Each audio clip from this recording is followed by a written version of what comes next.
नमस्कार, DD news पर आप दो टूक देख रहे हैं। मैं हूं अशोक श्रीवास्तव।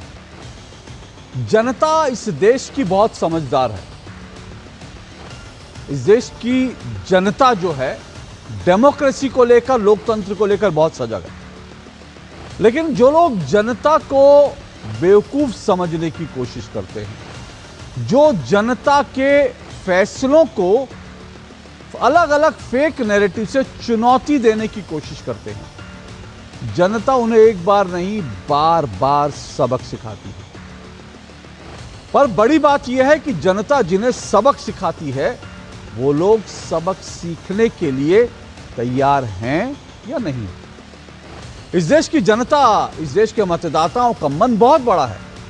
एक बार अगर कोई पॉलिटिकल पार्टी दिल से जनता के सबक सीख लेती है तो उस पॉलिटिकल पार्टी को वो फर्श से अर्श पर पहुंचा देते हैं। लेकिन जो पार्टी बार बार जनता के सीख, जनता से सबक नहीं लेती है, उसके फैसलों से सबक नहीं लेती है, जनता उसे अर्श से फर्श पर भी पहुंचा देती है। महाराष्ट्र के चुनाव नतीजे याद हैं आपको? महाराष्ट्र में जब विधानसभा चुनाव हुए थे, महाराष्ट्र में इस बार जब विधानसभा चुनाव हुए तो इस फैसले बहुत बड़े, चुनौती, बहुत चौंकाने वाले फैसले थे। अलग अलग तरीके से अलग अलग संदेश इस चुनाव में दिए गए थे। लेकिन उन सब संदेशों को दरकिनार करके, चाहे हारी हुई पॉलिटिकल पार्टियों की मैं बात करूं जिनमें कांग्रेस है, उद्धव ठाकरे की शिवसेना है, शरद पवार की एनसीपी है, उन सब ने जो, सबने नहीं कहना चाहिए, शायद उसमें से दो बड़ी पार्टियों ने खासकर उस फैसले से जनता के सबक नहीं सीखे, उल्टे जनता के ही फैसले पर अलग अलग तरह से सवाल उठाने शुरू कर दिए। और राहुल गांधी तो इतना आगे बढ़ गए कि उन्होंने वोट चोरी का फॉर्मूला इजाद दिया, वोट चोरी का जुमला शुरू कर दिया। अभी बिहार के चुनाव हुए, बिहार के चुनाव नतीजे वो भी हमारे सामने हैं, लेकिन अब बिहार के चुनाव नतीजे भी स्वीकार नहीं, उसको लेकर भी अलग अलग तरह की थ्योरियां गढ़ने की कोशिश की जा रही है। लेकिन इस बीच महाराष्ट्र में लोकल बॉडी चुनाव जो नतीजे आए हैं, अब यूं तो कहने के लिए लोकल बॉडी चुनाव नतीजे हैं, लेकिन लोकल बॉडी चुनाव नतीजे जो हैं वो ठीक बिल्कुल उसी तरह से हैं जिस तरह के विधानसभा चुनाव के नतीजे आए थे। और फिर से कह रहा हूं, ये भले ही लोकल बॉडी चुनाव नतीजे थे, महाराष्ट्र के ये लोकल बॉडी चुनाव नतीजे थे, लेकिन इन चुनाव नतीजों ने एक बार फिर से बिहार में जो कुछ हुआ, महाराष्ट्र में जो कुछ हुआ, अन्य राज्यों में जो नतीजे आ रहे हैं, उसकी एक बार फिर से पुष्टि कर दी है कि ये जनता के फैसले हैं। इनको स्वीकार अगर आप नहीं करोगे तो फिर जनता आपको सबक सिखाती रहेगी। इसलिए आज महाराष्ट्र में जो लोकल बॉडी के नतीजे हैं, क्योंकि महाराष्ट्र एक बहुत इंपॉर्टेंट राज्य है, उत्तर प्रदेश के बाद जो है, मतलब देश के उन राज्यों में जहां सबसे ज्यादा लोकसभा की सीटें होती है, महाराष्ट्र उनमें से एक है। तो महाराष्ट्र के लोकल बॉडी जो चुनाव नतीजे आए, दो टूक में आज उस पर चर्चा जरूरी है। इसलिए नहीं क्योंकि वो लोकल बॉडी चुनाव है, इसलिए नहीं क्योंकि वो एक राज्य के लोकल बॉडी चुनाव है, इसलिए बल्कि क्योंकि महाराष्ट्र के इस संदेश में, चुनाव नतीजों के संदेश में राष्ट्र का संदेश छिपा है। तो आज महाराष्ट्र चुनावों के आईने में हम राष्ट्र का जो संदेश है उसको समझने की कोशिश करेंगे। मेरा आज का शीर्षक भी यही है, महाराष्ट्र का संदेश। जी हां, महाराष्ट्र में जो राष्ट्र का संदेश है, वो जो महासंदेश है, आज उसको समझने की कोशिश करेंगे। महाराष्ट्र का संदेश, इसी पर आज दो टूक चर्चा होगी। इससे पहले आपको बता दूं कि बीजेपी और उसके सहयोगी, जिसमें शिवसेना जो शिंदे की है और साथ साथ एनसीपी जो अजीत दादा पवार की है, उन्होंने बहुत भारी जीत हासिल की है। बीजेपी ने तो इस बार इतनी बड़ी जीत हासिल की जो इतिहास में उसको लोकल बॉडी चुनाव में कभी नहीं मिली। कई तरह के रिकॉर्ड बने हैं, टूटे हैं। इसी पर आज चर्चा करेंगे। इससे पहले आगे बढ़े, इन चुनाव नतीजों के बाद जो कुछ बयानबाजी है वो भी आपको सुन लेनी चाहिए, क्योंकि वो बड़ी दिलचस्प बयानबाजी है। और ऐसा लग रहा है इंडी गठबंधन, जो इंडिया गठबंधन खुद को जो कहते हैं इंडी गठबंधन, उसमें तो तमाम तरह की जो सिर फुटअव्वल देख ही रहे हैं हम। अभी पश्चिम बंगाल में चुनाव होंगे, आप देखिएगा, जो लोग इंडिया के नाम पर एकजुट हुए किस तरह से अलग अलग खांचों में बटे हुए हैं। लेकिन महाराष्ट्र में जो महाविकास अघाड़ी बनी हुई थी, अघाड़ी की गाड़ी फिर से पिछाड़ी। इस पर चर्चा करें, पहले सुनिए।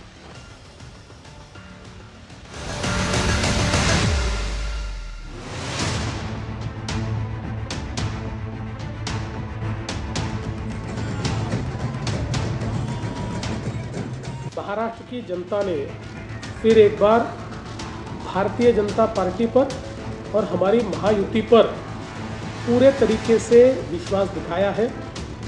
फिर एक बार बीजेपी ये सबसे बड़ी पार्टी बनकर उभरी है। बीजेपी ने एक नया रिकॉर्ड कायम किया है। 48% नगर सेवक पूरे राज्य के ये बीजेपी के सिंबल पर चुनकर आए हैं।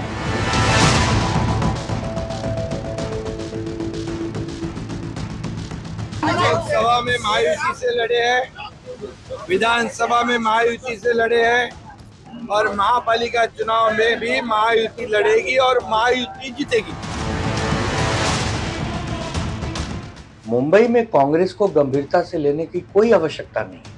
मुंबई में पिछले 30 वर्षों से लगातार कांग्रेस मुंबई महानगर पालिका का चुनाव हारकर विपक्ष में बैठती है, तो 2026 में कौन सा तीर मार लेगी? श्रीमान जी, बीजेपी में इनको भेज दीजिए, इनको मुक्त कर देना चाहिए। वो भारतीय जनता पार्टी से ज़्यादा भारतीय जनता पार्टी के पक्ष में बोलते हैं, इंडिया गठबंधन के खिलाफ बोलते हैं। तो पता नहीं शिवसेना इनको क्यों रखी है अपने यहाँ। बैठक का सिलसिला खत्म हुआ है। शिवसेना और महाराष्ट्र नवनिर्माण सेना में आज आखिरी बैठक हुई यहाँ ही। अब कल या परसों तक हमारी जो गठबंधन का ऐलान हो जाएगा, कौन कितनी सीटें पर लड़ रहा है, ये उद्धव जी और राज्य एक साथ आकर आपको बताएंगे।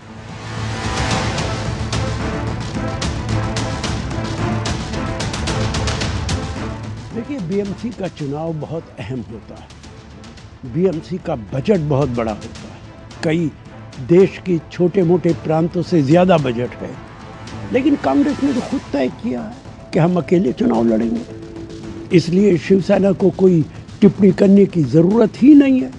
जब कांग्रेस चुनाव अकेले लड़ेगी तो ये तो नतीजा बताएगा कि महाराष्ट्र के अंदर बीएमसी के इस चुनाव में कौन कितना भारी है। राष्ट्रवादी शक्तियों की विजय हुई है। देश को गाली देने वाले, सनातन को, हिंदू धर्म को गाली देने वाले, भारत भारतीयता का अपमान करने वाले लोगों को वोट की चोट से देश की जनता ने सजा दी।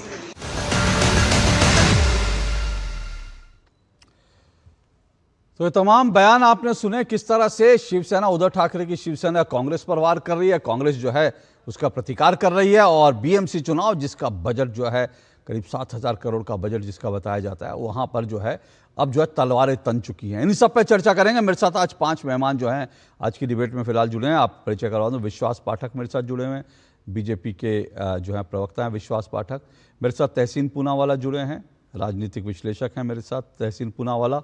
मेरे साथ बृजमोहन श्रीवास्तव जुड़े हैं, शिवसेना, माफ़ कीजिएगा, एनसीपी जो पाटिल जी की जो मतलब ईश्वर जी हंस रहे हैं, मुझे नर्वस कर रहे हैं, अजीत दादा पाटिल जी, अजीत दादा पाटिल की जो है, हाँ। और साथ साथ अब क्या है ना सर, आप लोग की इतने अलग अलग खेमे बने हुए, अक्सर जो आप लोगों की पार्टियों को बताने में कई बार मुझे, और शिवसेना उबाटा यानी उद्धव ठाकरे की, उनके साथ मेरे साथ किशोर तिवारी हैं।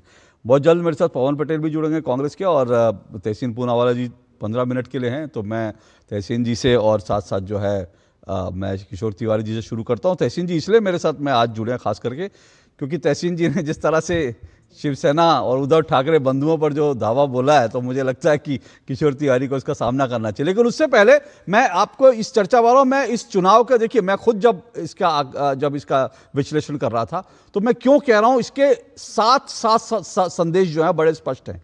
7 बड़े स्पष्ट संदेश हैं इस चुनाव के नतीजों के।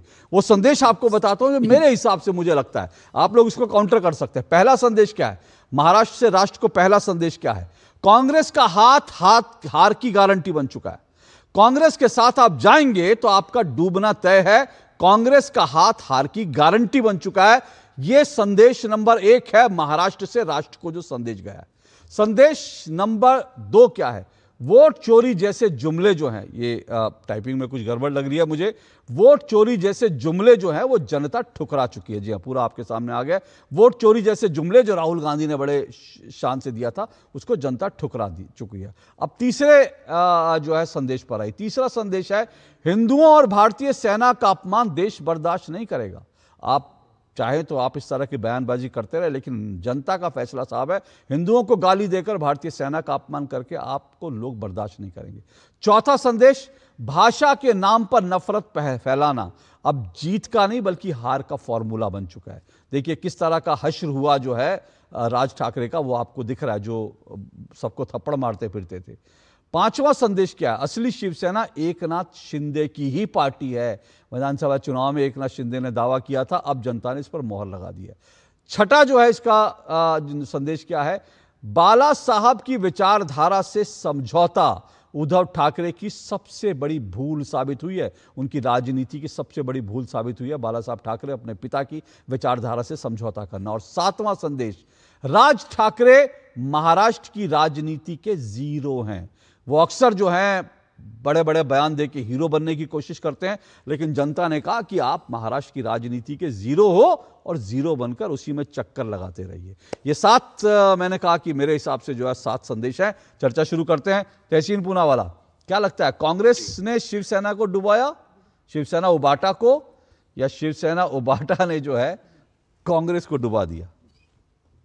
अशोक जी नमस्कार, आपके साथ शो में शिरकत करने का मौका मिला इसलिए मैं आपका शुक्रगुजार हूँ। देखिए हम सब टीवी पर आते चर्चा करते हैं,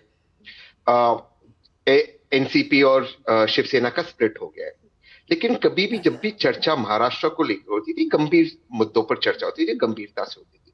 अगर मैं आज आपके शो पर नाम बताऊं संजय राउत, सब लोग हंसना शुरू कर देंगे। जितने कार्यकर्ता है, ये किशोर जी भी हंस रहे, वो भी मुस्कुरा रहे। वो एक गाना है ना, गालिब का, हम तो जानते हैं जन्नत की हकीकत, लेकिन दिल को खुश रखने के लिए किशोर जी ख्याल अच्छा है, मुस्कुरा रहे और पत्रकार भी हंसते।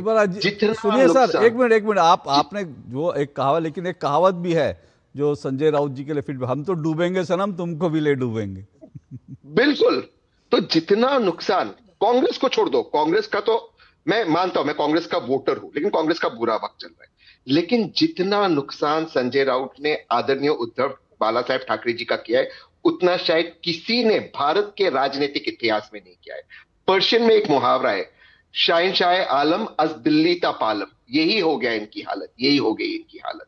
मैं बड़े जिम्मेदारी से कह रहा हूं, कल कह रहे कि ये चुनाव को गंभीरता से कौन लेता है, यहाँ पे कौन कैंपेनिंग करता है, बड़े बड़े नेता करते, ये करते, मतलब आप महाराष्ट्र की जनता को ठुकरा रहे हो। जिन जनता ने आपको वोट नहीं दिया, आप उनका अपमान कर रहे हो, और आप इस नतीजे को आप नहीं मानते, तो फिर बीएमसी में उद्धव जी और राज जी कैंपेन करेंगे नहीं करेंगे? वहां करेंगे, क्योंकि संजय राउत जी ने कहा पारिवारिक व्यवसाय है, फैमिली बिजनेस, 70,000 करोड़ का टर्नओवर। लेकिन एक मेरा छोटा सा एक सवाल है, फिर मैं किशोर जी आपके पास आ रहा हूं। भाई आप तो कह रहे हैं कि संजय राउत का नाम ले रहे हैं, पर शिवसेना के नेता ये कह रहे हैं कि भाई कांग्रेस जो है वो चुनाव टूरिस्ट की तरह लड़ती है, निशाना सीधा सीधा राहुल गांधी की तरफ है। वो कह रहे हैं कांग्रेस, और आनंद दुबे कहते हैं कांग्रेस को सीरियसली लेने की जरूरत ही नहीं महाराष्ट्र में, वो तो महाराष्ट्र में जो है और खास करके उसमें जीरो है। और वो दूसरी तरफ कहा जा रहा है कि भैया वो टूरिस्ट की तरह चुनाव लड़ते हैं, कभी आओ कभी जाओ, तो ऐसे नहीं चुनाव लड़ा जाता। ठीक है, 1 मिनट के लिए ये बात मान लेते हैं। तो जो भी राजनीतिक विश्लेषक है, भाजपा के है, आज एनसीपी अजीत पवार ग्रुप के, कांग्रेस के गया किशोर जी के, जो हिंदुत्व वोट है वो देवेंद्र फडणवीस जी और भाजपा के साथ, जो मराठी मानुस का वोट है वो इस वक्त एकनाथ शिंदे जी के साथ है और भाजपा के साथ है। शिवसेना यूबीटी को कांग्रेस का मुस्लिम और दलित वोट चाहिए, इसलिए उनको सीटें मिली लोकसभा में। बहुत फ्रैंकली बात कर रहा हूं, इनके पास वो वोट नहीं है। और इन्होंने क्या सोचा कि आदरणीय उद्धव जी और आदरणीय राज जी अगर साथ में आ जाएंगे तो मराठी मानुस का मां और मुसलमानों का मुंह, मामू वोट मिलते, लोगों को मामू बनाकर ये जीतेंगे। मैं सही, ये इनके एक मुहावरे का इस्तेमाल हुआ है महाराष्ट्र की मीडिया के अंदर, लेकिन मराठी मानुस के लिए आज 25 साल से अधिक ठाकरे परिवार का शासन है। बीएमसी क्या किया है मराठी मानुस के लिए? बीएमसी क्या अस्पताल, ठीक है, मैं उस पर आता हूं जरा किशोर तिवारी। इनको मुसलमान वोट चाहिए, लेकिन दिक्कत की बात ये, मुसलमान इनको वोट नहीं करना चाहते हैं। ओके किशोर तिवारी जी, भाई मामू बना रहे हैं आप सबको, हिंदुओं को अलग मामू बना रहे हैं, मुसलमान को अलग मामू बना रहे हैं, और जनता को अलग मामू बना रहे हैं। पर जनता समझदार है, वो आप लोगों को मामू बना देती है हर चुनाव में। तहसीन पूनावाला, अभी मुझे लगता कि मेरे मित्र विश्वास पाठक को बुलाने की जरूरत ही नहीं थी, इतनी धुलाई ये कर रहा है। विश्वास जी की भी बारी आएगी, पहले आप अपने साथियों का तो मुकाबला कर लीजिए। उनका मुकाबला तो आप कर ही नहीं पा रहे हैं। नहीं, एक बात मैं बता दूं, जिस तरीके से महाराष्ट्र में बीजेपी को यश मिला है तो उनका अभिनंदन करना है, वो तो तय है। लेकिन सच्चाई यह है अशोक जी, महाराष्ट्र में एक घर में एवरेज में 30 से 40 हजार रुपया इस वक्त चुनाव के वक्त पहुंचा है। ये भी साला बड़ा विचित्र है, यानी पार्टी कोई भी रहो, पैसा सबने मिलके बांटा है। लेकिन एक बात मैं बताता हूं, तहसीन की एक बात से मैं सहमत हूं। Thank you. नहीं, ये बात बहुत ही महत्व की है कि पिछले दोनों चुनाव, लोकसभा और विधानसभा के दोनों चुनाव, बंबई में जो जीत मिली है वो मुस्लिम और दलित वोट और अमराठी वोटों का उद्धव ठाकरे के तरी झुकाव होने से मिली। इसमें आदित्य ठाकरे है, वरुण सरदेसाई है। हाँ, ये सब अगर चुनाव जीतते नहीं, ये खड़े कहां से थे? इनको वोट जो है मिलने वाले बूथ कौन से थे? अगर ये जो लोग चुन के आए करके, मैंने बार बार, मेरा डिफरेंस भी है पार्टी में कि हम राज ठाकरे को पास लेते हैं तो हमारे से अमराठी लोग या हिंदी भाषी लोग, मुस्लिम और दलित दूर चले जाएंगे। आज कांग्रेस हमारी जरूरत है और ये चुनाव कांग्रेस या महाराष्ट्र विकास आघाड़ी ने इंटैक्ट रहते हुए लड़ना था। लेकिन नगर पंचायत के अंदर कांग्रेस ने अलग डिसीजन लिया है। राज ठाकरे, उद्धव ठाकरे एक जगह आ रहे हैं। लेकिन एक बात मैंने देखी, हाँ, वो मुझे कबूल करना है, तहसीन आपको भी मैं बताता हूं, 40 के ऊपर सभाएं इस चुनाव में एक नाथ शिंदे ने तो 70 सभाएं ली, देवेंद्र फडणवीस ने 40 सभाएं ली।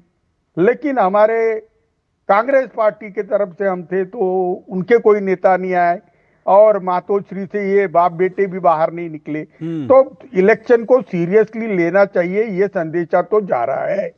अब बंबई जो है, बंबई बीजेपी चाहती है और बंबई बीजेपी किसी भी हालत में, और उसका तो रिजल्ट भी वो अनऑफिशियली बताने लगे।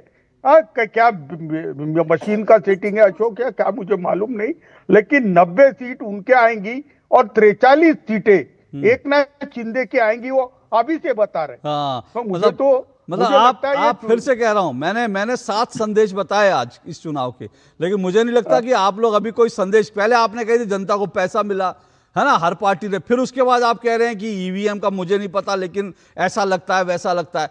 तो सर, और पर आपने जो गंभीर बात कही वो आपने गंभीरता से नहीं कही, क्योंकि अगर आपने गंभीरता से कही होती तो आप उस पर कायम रहते, फिर आप इधर उधर नहीं जाते। और गंभीरता यही है कि कांग्रेस भी चुनाव टूरिस्टों की तरह लड़ती है और आपने खुद कहा कि मातोश्री से पिताजी और बेटे जी निकले ही नहीं चुनाव प्रचार में। तो अगर आप जनता के पास जाओगे नहीं, राजा बनकर महलों में बैठोगे, उसके बाद विदेश घूमेंगे हमारे बड़े वाले नेताजी, तो फिर जनता क्या आपको झुंझुना नहीं पकड़ाएगी तो क्या पकड़ाएगी? आपको वोट दे देगी। जनता कोई आप लोगों की जर खरीद गुलाम थोड़ी है कि भाई जनता कहेगी हाँ आ गए तो हम आपको वोट दे देंगे। आप हाथ हिला के अपने मातोश्री से हाथ हिलाइए, राहुल गांधी वहां से हाथ हिलाएंगे, वोट चोरी और जनता आपके पीछे चली जाएगी। सर, इतना हल्के में जनता को नहीं लेना चाहिए। एक ऐड कर जल्दी से। हाँ, एक ऐड कर लूं।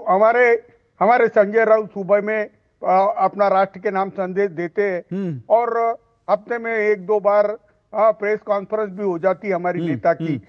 उतने ही भरोसे हमारा प्रचार हो जाता है, आप चिंता मत करो। अब तो और एक दादर से भी हमको प्रेस कॉन्फ्रेंस मिलते रहेंगी सुबह। सर, बिल्कुल आपने सही कहा, आपने बिल्कुल ठीक कहा। सुबह उठ के जो एक आपका जो राष्ट्र के नाम संदेश होता है ना, और जो राष्ट्र के नाम संदेश होता है लेकिन अराष्ट्रीय होता है, राष्ट्र के खिलाफ जो संदेश होता है उसको जनता स्वीकार नहीं करेगी। यह पहलगाम आतंकी हमला क्या था, ये रिपोर्ट में पढ़ रहा हूं, terrorist single out and shoot non Muslim in Pahalgam. Pahalgam में आतंकवादियों ने हिंदू को चुन चुन कर मारा, लेकिन उसके बाद क्या आया? आपके राष्ट्र के नाम जो अराष्ट्रीय संदेश देने वाले संजय राउत जी, वो आते हैं और क्या बोलते हैं? Pahalgam attack not based on religion. Sanjay Raut कहते नहीं उसका धर्म से कोई मतलब ही नहीं पहलगाम आता। तो आप किसको बचा रहे हो? आतंकवादी को बचा रहे हो, पाकिस्तानी को बचा रहे हो। फिर क्या आया? उन्होंने कहा Pahalgam attack outcome of hate created by BJP. Sanjay Raut कह रहे हैं कि भाई ये तो बीजेपी ने हेट फैलाया इसलिए पहलगाम आतंकी हमला हुआ। तो ये आपके राष्ट्र के नाम से, और सिर्फ ये राष्ट्र के नाम अराष्ट्रीय नहीं, हिंदू संदेश भी होता है। हिंदुओं को गाली दो, operation Sindoor was a failure, ये संजय राउत कह रहे हैं। ऑपरेशन सिंदूर, और अभी पृथ्वीराज चौहान ने आकर क्या कहा कि ऑपरेशन सिंदूर में भारत की पहले दिन हार हुई, भारतीय सेना की हार हुई। तो आप देश की जनता को गाली दोगे, देश की सेना को गाली दोगे, देश के हिंदुओं को गाली दोगे, उसके बाद आप चाहोगे कि जनता आपके लिए ताली बजाए और आपके लिए वोट दबा दे, फिर उसके बाद आप ईवीएम का रोना रहे। तहसील मुझे पता है आपको जाना, आप जल्दी से करिए, फिर मैं विश्वास जी और बाकी मेहमानों के पास आता हूं जी। इसमें मैं एक चीज ऐड करना चाहूंगा। ये सब चीज करते कोई मुसलमान खुश नहीं होता है, ये भी गलतफहमी है। अशोक जी, आप बहुत सीनियर पत्रकार है, आप इस फील्ड में बहुत वर्षों से रहे, आप दिल्ली में और भारत को देखे, कौन सा मुसलमान इससे खुश होता है? ये कौन सी राजनीति करते बैठे हुए हैं? महाराष्ट्र में कांग्रेस का जन्म हुआ, महाराष्ट्र में शिवसेना का जन्म हुआ, दोनों पार्टी की अलग अलग आइडियोलॉजी थी, ठीक है, कुछ कारणों के लिए एक कॉमन मिनिमम ग्राउंड पे एक हुए, लेकिन आगे हम महाराष्ट्र की जनता को क्या सोल्यूशन दे रहे? सिर्फ अपमानित करना, सिर्फ गाली देना, सिर्फ जनता को गाली देना? क्या हम एक पॉजिटिव एजेंडा रख सकते हैं? महाराष्ट्र देश का सबसे पैसे वाला राज्य है, क्या हम इसको डेवलपमेंट पे कोई बात करते हो? उस राज ठाकरे जी के साथ जा रहे जो भारत के लोगों को मारते पीटते, बिल्कुल क्या हो रहा है ये?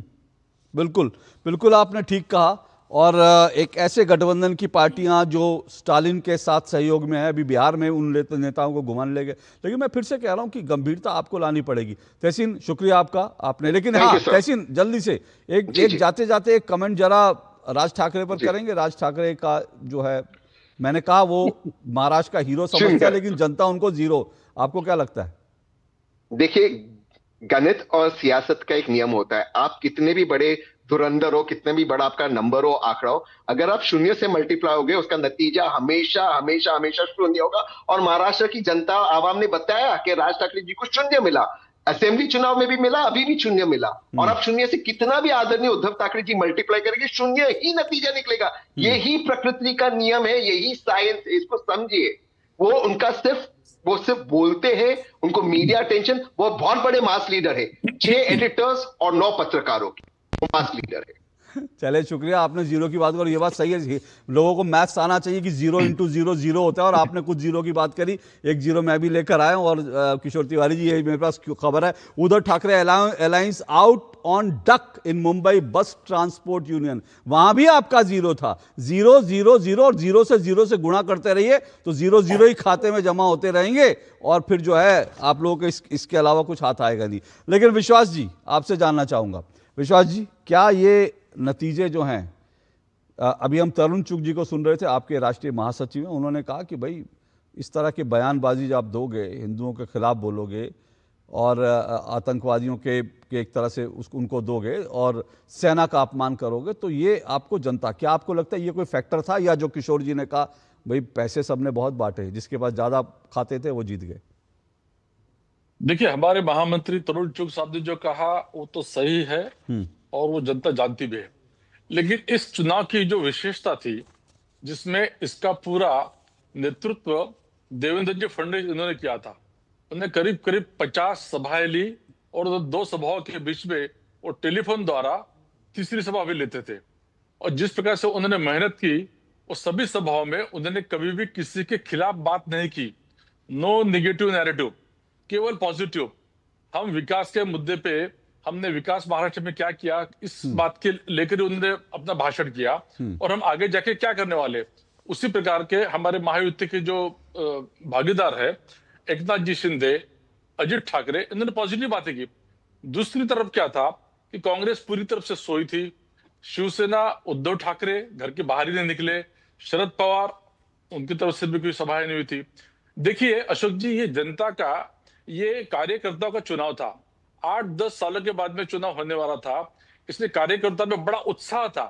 और जब कार्यकर्ता का चुनाव होता है तो उनकी एक अपेक्षा होती है कि हमारे नेता लोग आके हमें मदद करें, क्योंकि ये कार्यकर्ता बाकी सभी चुनाव में अपने नेताओं की मदद करता है। लेकिन ऐसा महायुति के जैसे नेताओं ने किया, वैसा महाआघाड़ी के नेता ने किया नहीं।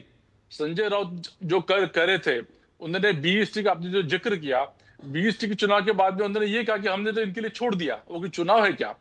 कल का जो महापालिका, नगर परिषद, नगर पालिका, इसके जो चुनाव उन्होंने वो भी छोड़ दिया।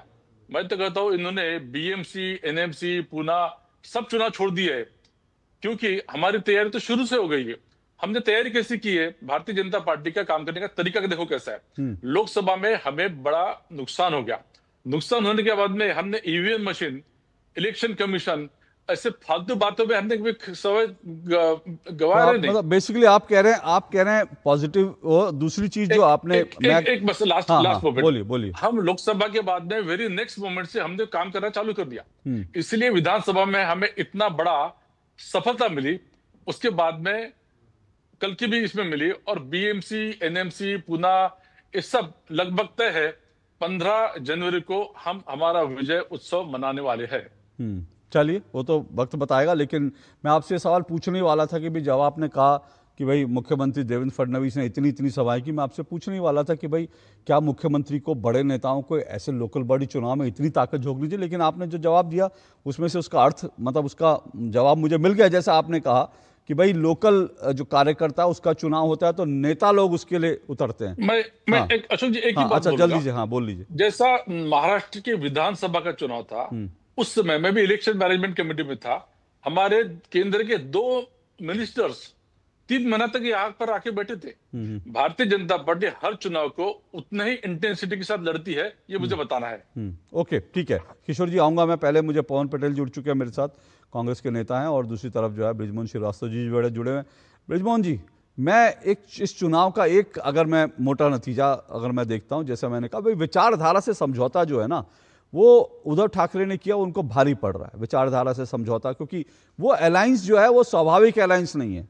लेकिन फिर दूसरी तरफ सवाल ये उठता है कि भाई आपकी पार्टी जो है उस तरफ है जहां पर जो है एकनाथ शिंदे हैं, जहां पर बीजेपी है, हिंदुत्व की बात करने वाले, तो वहां तो उस तरह से आप लोग भी वैचारिक रूप से जो है आपकी पार्टी जो है, आपके नेता सो-कॉल्ड जो सेकुलर जिस राजनीति के पुरोधा माने जाते हैं, तो विचारधारा के हिसाब से आप लोग भी वहां फिट नहीं होते। लेकिन फिर भी क्या विनिंग कॉम्बिनेशन कैसे बन रहा है? देखिए अशोक जी, सबसे पहले तो मैं डीडी के माध्यम से महाराष्ट्र की पूरी जनता को राष्ट्रवादी कांग्रेस पार्टी की ओर से, महायुति की ओर से और एनडीए की ओर से बधाई देना चाहता हूं कि उन्होंने हम लोगों के ऊपर विश्वास करके फिर से एक मौका दिया है जनता की सेवा करने का और उन उद्देश्यों को पूरा करने का, उन जिनको लेकर हमारी महायुति महाराष्ट्र में काम कर रही है।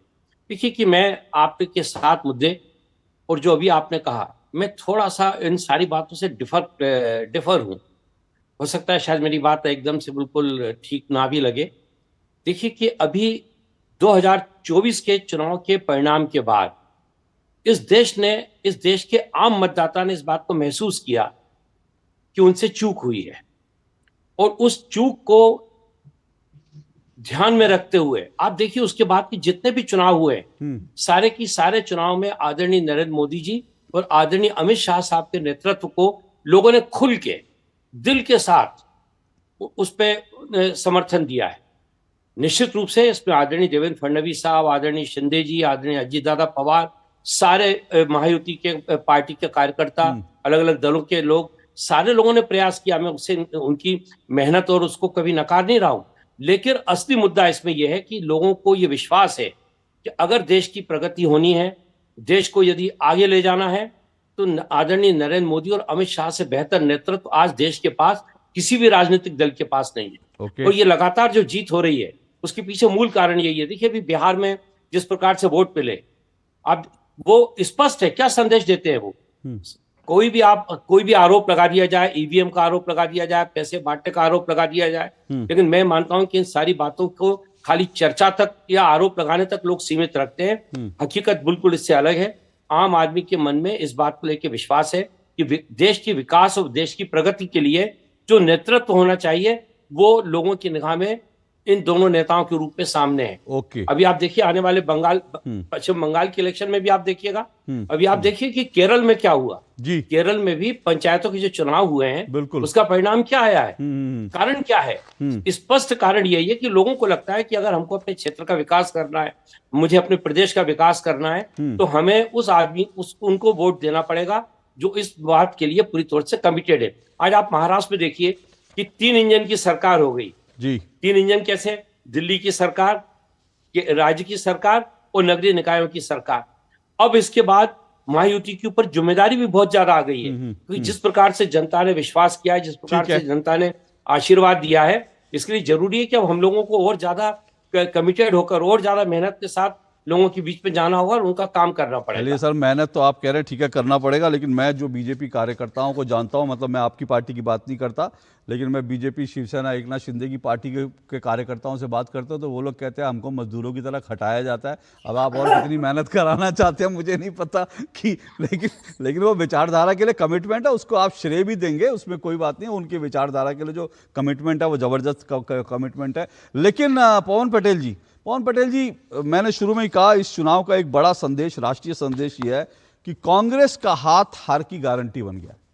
कांग्रेस का साथ हार की गारंटी बन गया। अभी तो शिवसेना किशोर तिवारी जी आपके साथ बैठे हैं, उनके एमएलए कह रहे हैं भाई कांग्रेस को सीरियसली लेने की जरूरत नहीं है। वो कह रहे हैं कि भाई कांग्रेस जो है वो टूरिस्टों की तरह चुनाव लड़ती है, वो तो आते हैं जाते हैं टूरिस्ट। और ये अकेला नहीं है, उसके पहले देखिए बिहार में क्या, बिहार की खबर क्या है। बिहार में करारी हार के पीछे कांग्रेस भी एक वजह है। आरजेडी के प्रदेश अध्यक्ष का बड़ा बयान। आरजेडी के प्रदेश अध्यक्ष कह रहे हैं कि भाई बिहार में हम जो हारे उसके पीछे एक बड़ी वजह कांग्रेस थी। और इसी तरह से उत्तर प्रदेश में देखिए समाजवादी पार्टी क्या जो कहा था, समाजवादी पार्टी ने 2017 में कहा था, उस पर मुलायम सिंह ने कहा था कांग्रेस ने बर्बाद कर दी हमारी जिंदगी।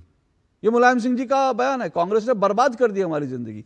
तो आप लोग जिसके साथ जाएंगे मतलब उसको डुबाना तय है कांग्रेस का, ये संदेश। हाँ, बयान तो काफी सारे आए थे कि नीतीश बाबू के लिए हमारे दरवाजे हमेशा बंद हैं, उनके लिए कभी हम समझौता नहीं करेंगे। लेकिन सत्ता के लालची लोगों ने नीतीश कुमार से समझौता किया। वो बयान भी आपको मेरे ख्याल से लिख के रख लेना चाहिए, उस बयान को भी दिखाने का प्रयास करना चाहिए। होगा तो आप ये भी बताना चाहिए कि चुनाव आयोग ने किस तरह 10,000 रुपए बांटने में रोका नहीं चुनाव आयोग, क्योंकि चुनाव आयोग को गंभीरता से ले रहे हैं, तो कांग्रेस को गंभीरता से लेने की क्या जरूरत है? जब चुनाव आयोग अपना साथी है तो फिर सैया भाई कोतवाल तो डर काहे का भैया, हम कुछ भी करें, आधी रात में पैसे बांटे, बीच चुनाव में पैसे बांटे, कोई बोलने वाला नहीं है। बांटो पैसे, खुल के बांटो पैसा।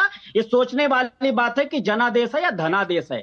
हम बड़ी मुश्किल, अभी बड़े नेता हमारे लग जाते हैं। अरे क्यों बड़े नेता आपके लग जाते हैं? मुलायम सिंह जी को किसने पैसा दिया था कांग्रेस के खिलाफ बोलने के लिए? और आरजेडी के, सुनिए तो सही, एक सवाल ले लीजिए सर, अरे एक सवाल ले लीजिए ना, अरे एक सवाल ले लीजिए, आपकी बात सुनी, अरे सुनिए ना पवन पटेल, एक सवाल ले लीजिए, आपकी बात सुनी, अरे सुनिए तो सही, आप सुनिए। आपने कहा पैसा बांट दिया, तो ठीक है, आपको लगता है जनता पैसे से बिक जाती है। आप सुनिए तो सही, मेरा सवाल तो सुनिए, मेरा सवाल। अरे लोकल बॉडी चुनाव है, इससे इतना काहे बौखला गए हार से? अरे अभी बीएमसी में लड़ लीजिएगा ठीक से, इतना मत बौखलाइए। जवाब, मेरा सवाल तो सुन लीजिए, पहले हाँ ना में तो जवाब, मेरा सवाल तो सुनेंगे, रुपए बांटा कि नहीं बांटा, मेरा सवाल सुनेंगे, मेरा सवाल सुनेंगे, मेरा सवाल सुनेंगे। मैं पूछ रहा हूँ, पूछना चाह रहा हूँ, मेरा सवाल मेरे से क्यों पूछेंगे आप? मैं आपसे पूछूंगा ना, आप पॉलिटिकल पार्टी के हैं, मैं आपसे पूछूंगा, आप मुझसे पूछ। अमित शाह को पैसे दे दिया था नीतीश कुमार जी ने। पवन पटेल कहां जा रहे हैं आप? कहां जा रहे हैं? कहां जा रहे हैं? कहां जा रहे हैं पवन पटेल? एक मिनट, पवन पटेल कोई कॉन्टेक्स्ट होता है किसी का? सुनिए, मुझे मालूम है महाराष्ट्र की हार से आपका जो ऊपर वाला माला है वो थोड़ा हिल गया है, इसलिए आप महाराष्ट्र पे ना बात करके दुनिया भर की बात कर रहे हैं। मुझे मालूम है महाराष्ट्र के चुनाव से सदमा लगा आपको सदमा लगा होगा। आप अगर बोले तो आपको इलेक्ट्रिक शॉक देने की मैं व्यवस्था करवाऊं। चलिए जाइए, मुझे ऐसे नहीं, इस तरह से नहीं चाहिए। मैं जो जहां की बात कर रहा हूं महाराष्ट्र की, आप पहुंच गए बिहार पर, और जब मैं आपसे पूछ रहा हूं क्या इन नेताओं को पैसे दिए, तब आप क्या बात कर रहे हैं? नहीं, क्या बात कर रहे हैं आप? कॉन्टेक्स्ट से पैसे दिए, तब आप क्या बात कर रहे हैं? नहीं, क्या बात कर रहे हैं आप? कॉन्टेक्स्ट है कोई? नहीं, कॉन्टेक्स्ट है क्या? एक मिनट सुनिए, एक मिनट रुकिए, एक मिनट आवाज इनकी रोकिए भैया। जो अपोजिशन पार्टी वाले एक दूसरे के खिलाफ बोल रहे हैं, जो लोग कल तक एक दूसरे के खिलाफ थे आज एक दूसरे के साथ आ गए, वो ठीक है। जब उस पर बात होगी गठबंधनों पर, आप बोलिए, खूब बोलिए। मेरा सीधा सवाल यह है, कांग्रेस की हार के लिए आपने एक कारण गिना दिया, 10-10 हजार रुपए दे दिए, ठीक है, मैं मान गया उन्होंने 10 हजार रुपए दिए, उसका जवाब जो है विश्वास पाठक से लूंगा। अभी किशोर तिवारी ने कहा खूब पैसे बटे, उसका जवाब मैं ले चुका हूं विश्वास पाठक से, आप जो कह रहे हैं उसका भी जवाब ले लूंगा। लेकिन मैं कह रहा हूं, क्या सिर्फ पैसे बांटने से जनता बिक जाती है? क्या सिर्फ 10 हजार पहुंच गए? और महाराष्ट्र में कौन से 10 हजार रुपए पहुंचे, ये भी बता दीजिए। और ये भी बता दीजिए, महाराष्ट्र की हार के बाद अगर 10-10 हजार रुपए जिम्मेदार हैं, तो आप 10 हजार रुपए बोल रहे हैं, तो यही बात जो है शिवसेना उबाटा क्यों नहीं बोल रही? यही बात जो है, ये जो है आपके बाकी साथी क्यों नहीं बोल रहे? बोलिए। देखिए, मैंने आपसे सवाल नहीं पूछा, हमने बस ये बताया कि बिहार का मेरे से पहले भी जो बड़े समझदार, बड़े जीत की पार्टी का श्रेय रखने वालों ने भी बिहार का जिक्र किया, तो मैंने भी बिहार का जिक्र कर दिया। तब आपने उनको नहीं रोका जब बिहार का जिक्र किया कि आज यहाँ की बात चल रही है। मैं कहता हूं, वहां की जब आप आए, आपने देखा ना बिहार में भी स्पेशल ट्रेन चले थे, यहाँ भी 208 वोटर जो किसी कृष्णा शादी हाल में जो रुके हुए थे, जब उसकी कंप्लेन हुई तो उसकी कंप्लेन में क्यों कार्रवाई नहीं हुई?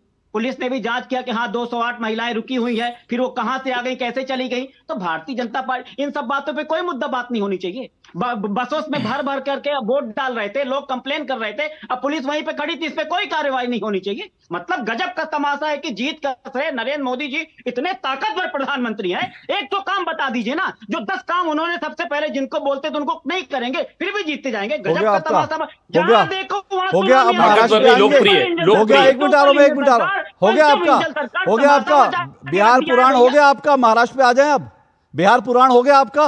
अरे महाराष्ट्र का ही बताया।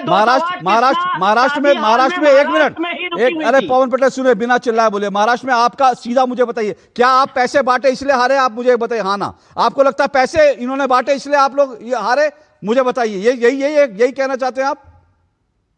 अभी आप पैसे सबसे बड़ा मुद्दा है। दूसरा, बाहर से जो 1-1, 4-4 वोटर कैसे हो जाते हैं? कृष्णा शादी हाल में 208 महिलाएं कौन थी?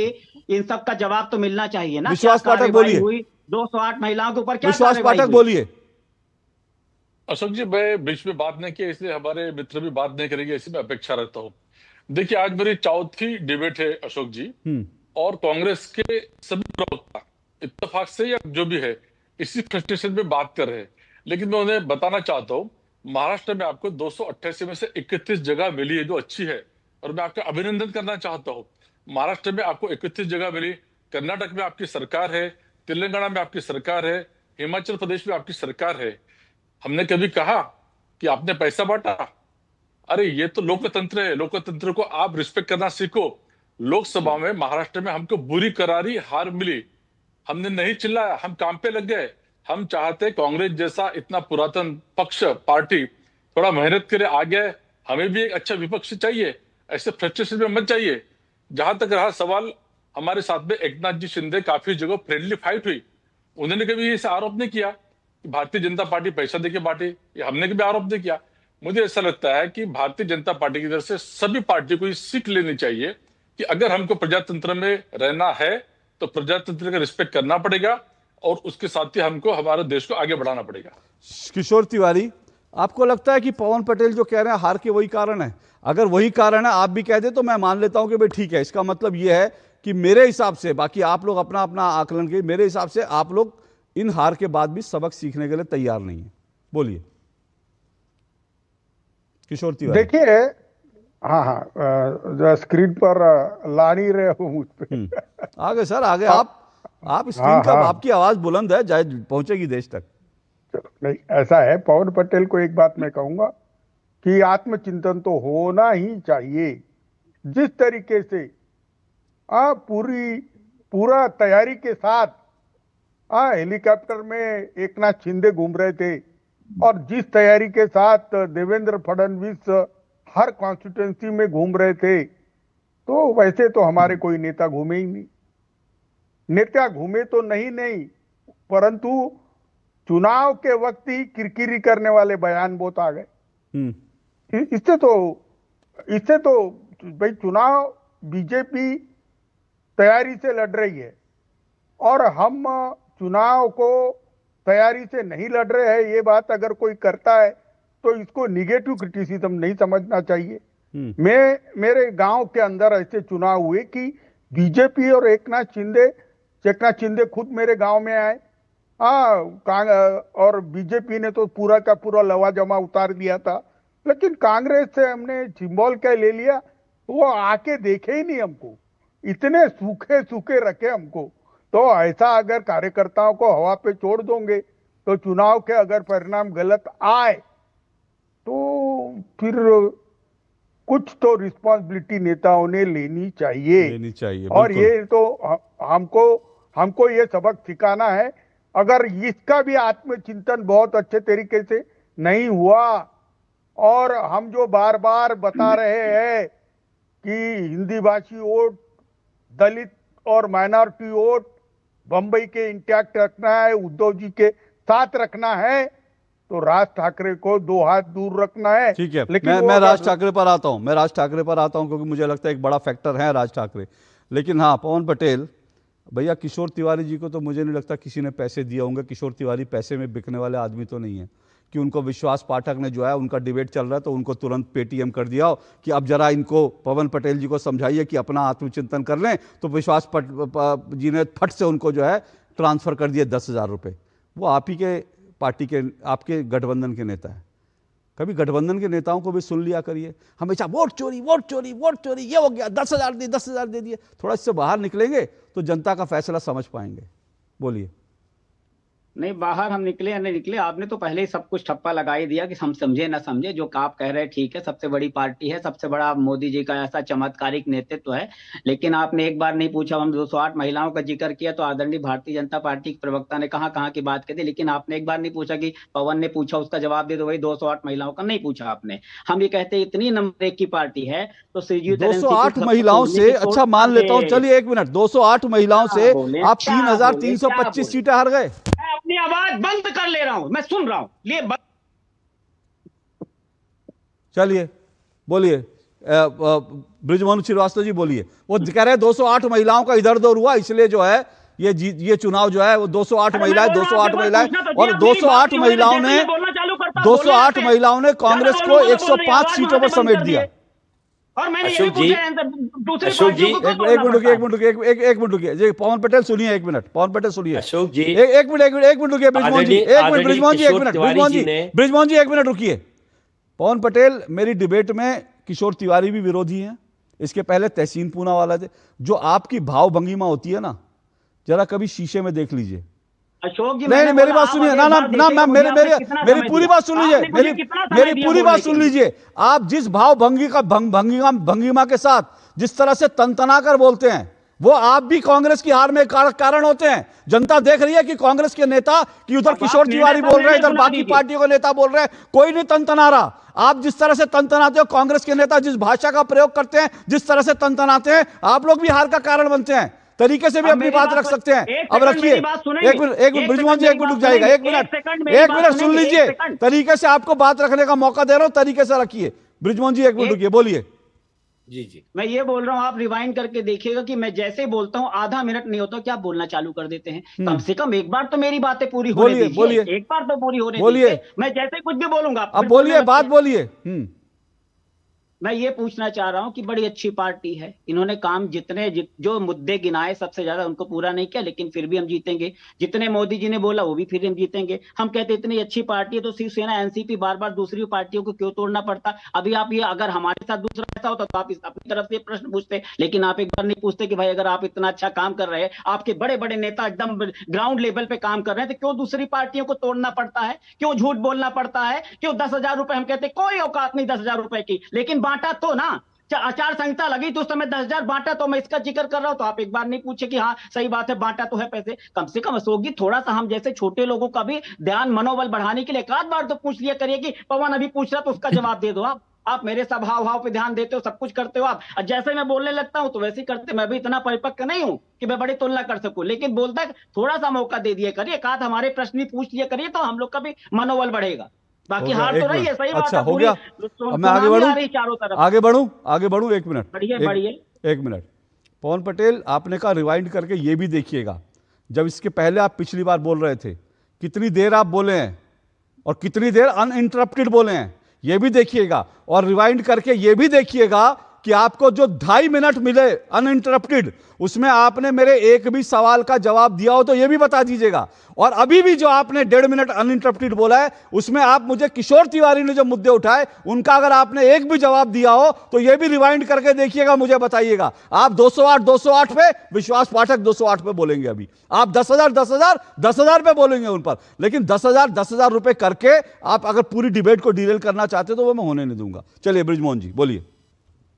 देखिए, आदरणीय किशोर तिवारी जी ने बहुत ही गंभीरता के साथ उन सारे मुद्दों को रखा, जबकि वो शिवसेना का प्रतिनिधित्व करते, लेकिन उन्होंने हकीकत को डिस्कस किया है। और मैं सोचता हूं ये एक बेहतर तरीका होता है राजनीति में कि हम उन सारे मुद्दों के ऊपर चर्चा तो करें कम से कम, जिनके कारण पार्टी पीछे रह जाती है। और अगर कांग्रेस के लोग ये चाहते ही नहीं है कि इन सारे मुद्दों पे चर्चा हो, और उसका नुकसान भी हो रहा है देश को, क्योंकि आदरणीय नरेंद्र मोदी जी ने हमेशा कहा, पार्लियामेंट में मैंने उनकी कई स्पीच सुनी जिसमें उन्होंने कहा कि मैं चाहता हूं कि एक सशक्त विपक्ष हमेशा सामने रहे। अब अगर विपक्ष ही नहीं रहेगा तो ये जो मंतव्य ये पूरा नहीं होता, और इसमें सबसे बड़ी जिम्मेदारी कांग्रेस पार्टी की है। कांग्रेस कभी भी अपने उन गलतियों का मूल्यांकन करने के लिए तैयार नहीं है, जिनके कारण उसके साथ के जो पार्टी के लोग हैं, दीगर पार्टियों के जो लोग हैं, वो अपने आप को असहज महसूस क्यों कर रहे हैं। इस पर तो चर्चा होनी चाहिए ना। और ये काम, ये चर्चा करने का काम कांग्रेस को करना चाहिए। मैं खासतौर से जो बात कहना चाहता हूं कि महाराष्ट्र में आज भी विकास के लिए, महाराष्ट्र के उन्नति के लिए लोगों को ये पूरा विश्वास है कि आदरणीय देवेंद्र फडणवीस, अजितदादा पवार और एकनाथ शिंदे जी के नेतृत्व में पूरी ताकत से महाराष्ट्र आगे बढ़ सकता है। ठीक है सर, मैं आपको रोक रहा हूं, मुझे एक ब्रेक लेना है। ब्रेक के बाद विश्वास पाठक जी आपके पास आऊंगा। जो सवाल पवन पटेल जी ना, स्पेसिफिक उनका जवाब भी आपसे लूंगा। लेकिन एक बात मैं कह रहा हूं, पवन पटेल और बाकी लोग भी सुन लें। जो बात अभी एक बहुत महत्वपूर्ण बात जो है किशोर तिवारी ने कही थी, लेकिन वो बात पवन पटेल ने नहीं सुनी होगी, कांग्रेस का कोई नेता सुनना नहीं चाहता। उन्होंने कहा जब चुनाव होते हैं तो उस चुनाव के बीच जिस तरह के बयान आते हैं, पृथ्वीराज चौहान कांग्रेस के इतने वरिष्ठ नेता, क्या बयान था उनका? पहले दिन भारत की सेना हार गई थी, ऑपरेशन सिंदूर को लेकर हर भारतीय गर्व कर रहा है। पहले दिन आतंकिस्तान के 9 आतंकी ठिकानों को निशाना बनाकर सटीकता से मारा, और एक कांग्रेस का नेता आकर कहता है पहले दिन भारत की सेना हार गई थी। उसके बाद आप उम्मीद करते हैं कि जनता आपको वोट दे देगी? आप हिंदुओं को गाली देंगे, हिंदुओं को दीप नहीं जलाने देंगे, जहां पर वो 1300 ईसा पूर्व 300 साल पहले से दीप जला रहे हैं, वहां पर आपको हिंदुओं को दीप नहीं जलाने देंगे।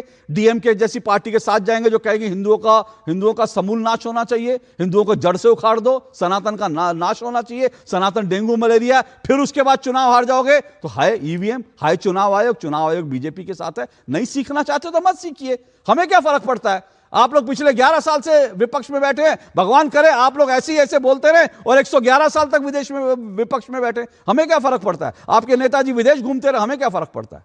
मैं ब्रेक ले रहा हूं, आ रहा हूं उसके बाद विश्वास जी आपके पास।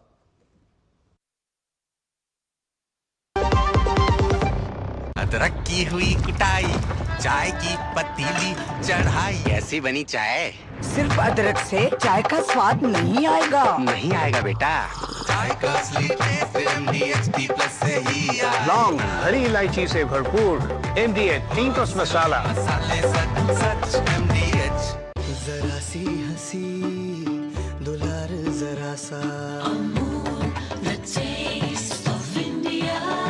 जरा सी अनबन प्यार जरा सा, the taste of India। यही तो अमूल है स्वाद इंडिया का, यही तो अमूल है the taste of India, taste of India। मेरी पसंद, मेरी पसंद,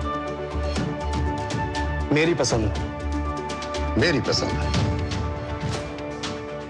हमारी पसंद, हम सबकी पसंद। मजबूत देश का मजबूत सरिया हो गया स्टील।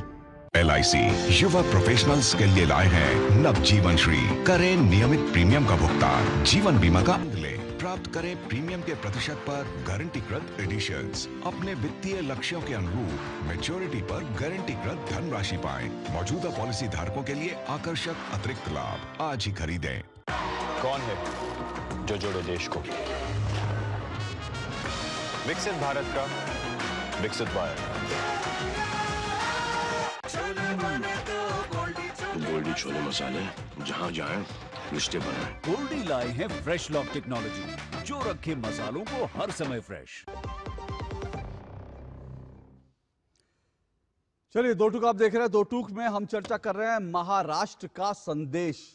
महाराष्ट्र के जो लोकल बॉडी चुनाव है उसका राष्ट्र को संदेश क्या है, उस चुनाव के संदेश से राष्ट्र का संदेश क्या देखा जाता है। मैंने शुरू में ही 7 प्रमुख मुद्दों की बात करी, 7 प्रमुख संदेशों की बात करी, उन्हीं सब में चर्चा कर रहे हैं। मेरे साथ विश्वास पाठक बीजेपी से जुड़े हुए हैं, मेरे साथ ब्रिजमोहन श्रीवास्तव जुड़े हुए हैं, वो एनसीपी अजीत दादा पाटिल से हैं, किशोर तिवारी जी जुड़े हैं, शिवसेना उबाटा से हैं उद्धव ठाकरे की, और मेरे साथ पवन पटेल कांग्रेस के नेता। विश्वास पाठक जी, देखिए वही 208 महिलाओं का जिक्र वो कर रहे हैं। आप लोग पैसे बांटते हो, महिलाएं जो हैं उन्होंने बताया आप लोग उन्होंने पहले ही कहा कि जब चुनाव आयोग साथ में है तो फिर आप लोग तो चुनाव जीतोगे।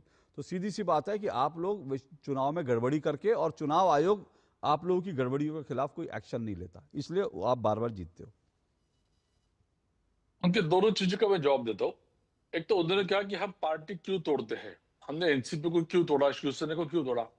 मैं भाई साहब से ये पूछना चाहता हूँ कि हम कुछ समय के लिए ऐसे मान लेते कि हम पार्टी तोड़ते हैं।